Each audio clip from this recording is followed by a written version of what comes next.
kiri tang kau tu ahau man an lau long re thay le mi chi la in cây ca vai lang mang hi vol lei a hin bao chan ok an lau ka ba ka kal ta ki ram la pi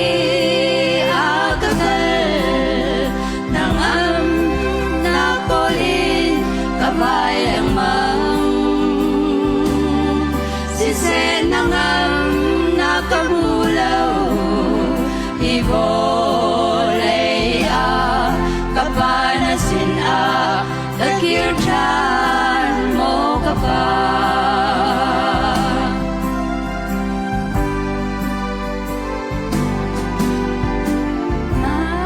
nangam nakol iya vavai hoy kom nasin a num nang la ngam nakako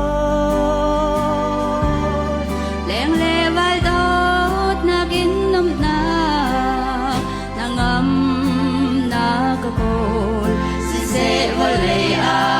nangam na kamulau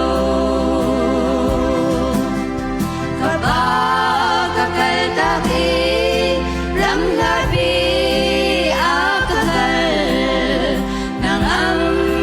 na kulin kabay lemang sise nangam na kamulau ibo kapanasin a kakirtan mo kapa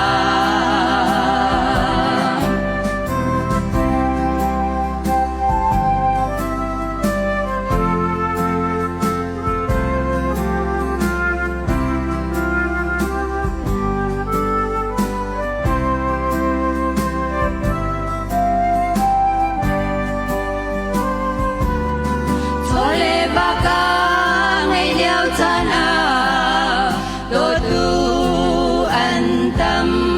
ôi con na dòng ni truy ra u bắt na ăn ngày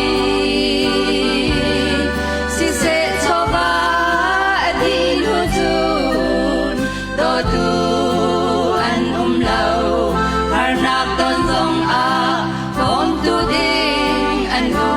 lâu ni le tha le tan ni đi pha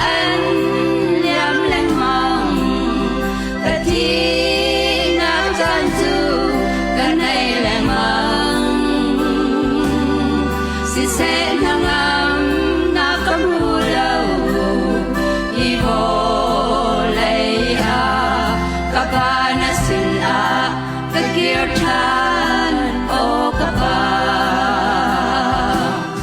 sise nangam na kamulau ibolei a kapanasin a kakirtan